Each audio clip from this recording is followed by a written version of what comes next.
Okay, so once again, the features are in very different scales. So PCA should be carried out on the correlation matrix instead of the covariance matrix. We could normalize the features and then use the covariance matrix instead, but anyway, who cares? So yeah, the features of the heptathlon dataset are on very different scales. So we use PCA on the non-normalized data, but then on the correlation matrix.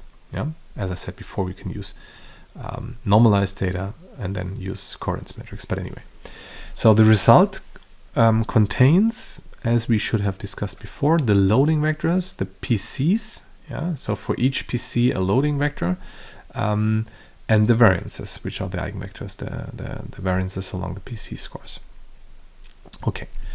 And yeah, now how many PC scores should we take? Well, the total variance of the PC scores is usually equal to the, it's not usually, it's equal to the total variance of the original features. So if we sum up all the eigenvalues, we will end up in getting the entire variance along all the original features. So this is the variance along the first feature, original feature, the variance along the second original feature, and so on and so on. So if we sum up those guys, we get the same result as summing up the variance, the eigenvalues. Yeah, which is a nice touch actually, because now the proportion of the explained variance of the jth PC can be computed just by taking the eigenvector divided by the total sum of the variance we have in the data. Yeah, and the first PCs that account then for this one here, summing up the proportion of the explained variance of the first k PCs. Yeah, so summing up the first k eigenvalues normalized by the entire variance of the whole data set. This actually gives you an idea of how much of the variance the first k PCs actually represent. Yeah? And there are actually two simple rules of thumb for choosing the right number of PCs. You can just retain the first k components, which explain a kind of threshold, explain a large proportion of the total variance. For example, 80 to 90%. This is a kind of well-agreed threshold. Yeah, you want to keep k components so that at least 80 to 90% of the variation is kept. Or you can use a kind of elbow or scree plot. You plot the component variances versus the component number and look for a kind of dent, for a kind of elbow here. Yeah, so this one is the variance along the first, this one is the variance along the second, and so on. If you have a kind of elbow here, so here is a kind of elbow, it seems that if you keep those features here, it doesn't give you a lot additional variance. Yeah, and that's actually how the scree plot looks for the heptathlon data set. Yeah, so you have 7 PCs, of course, 7 principal components, as the original data set was 7-dimensional, and you see that the first one already explains more than 60% of the whole variance.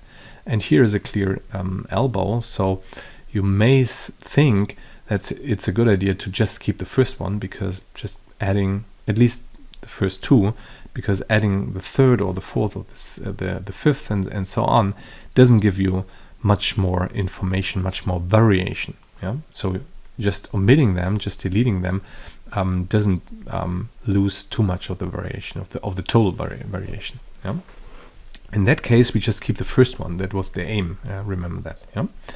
So the first PC explains 63 point something percent of the variation of the original data set. Yeah, so you can look that up here, or you can just compute that. So this is, as I told you before, the plot of the heptathlon data set. So the first principal component explains more than 60%. Actually, it's 63 point something. Yeah, the loadings are given here. So hurdles has an impact of 0.45 on this principal component. High jump, the impact of the impact, yeah, in quotation marks, of high jump shot put, of the 200-meter run, and so on and so on. Yeah? So the dimensionality reduction now we do is we project all not 8 features, but all 7 features. Sorry, all 7 features. I have to correct that because that's extremely misleading. We project all 7 features, original features, those 7 features here, onto the first principal component by just computing the new value, which is just 1, with these loadings. Yeah, so the new value of each athlete will be the linear combination of the 7 original features combined by as a linear combination using those loadings here. Yeah? And now, as we aimed in the previous on the previous slide, we now compare the scores of the first PC with the official scores used to rank the athletes. So here is the plot for that. So here are the official scores, and here is the scores along the first PCs. And you see, since they are more or less here on the diagonal, the original ranking is more or less perceived, yeah? More or less the same. Some incorrectnesses here, or some inconsistencies here, but more or less the whole ranking is pretty much the same as for the official scores. And I mean, consider this. I mean, the official scores have been computed by considering 7 features. This score here has only been computed by having just 1 score. Yeah, it's just 1 feature. So you see that this feature with the highest variance still explains the data set considerably good. Yeah. Okay. Interesting. So the American, the Jacob Johnny Kersey, beat 2 athletes from Germany, actually, from Eastern Germany here. Yeah. And then the Russians came in here. But anyway, yeah. So are there any Western Germans? No. Do you see that here? No, I don't see them. Anyway. Yeah, that's actually what I wanted to tell you. So short discussion here. Advantages: it considers arbitrary correlations between features. Good. And the selected subspace is mathematically optimal with respect to the loss of variance. If this is the one that you want to optimize, PCA is the absolutely best you can do. Disadvantage: the assumption is that the components with the highest variance are useful to discover the desired patterns. If this assumption does not hold, once again, PCA is crap for your problem. But anyway, very often you don't know what holds and what not. PCA is in many cases, I don't want to bash PCA, but PCA is in many cases is really a good idea to apply, actually. Yeah, and it only considers, of course, linear correlations. There may be nonlinear correlations. A workaround could be to use the kernel trick. So that you can use the kernel trick, which you should know from linear classifiers like support vector machines, also for PCA. There's a concept or a method which is called kernel PCA, and we'll talk about that later.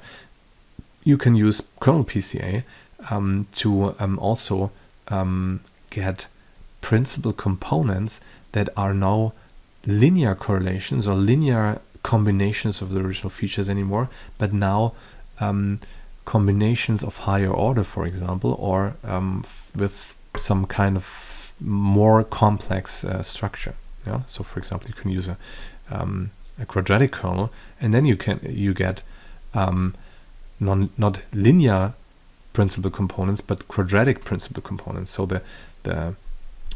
so take a look at this where we do have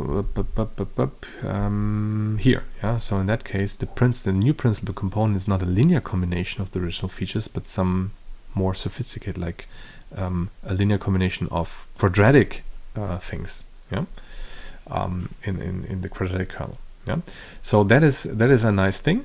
But once again, of course, you have to find the right kernel in that case. Yeah. yeah, that was all for PCA. Yeah, I hope you enjoyed it. And interpret yourself. I'm just telling you facts. Remember that.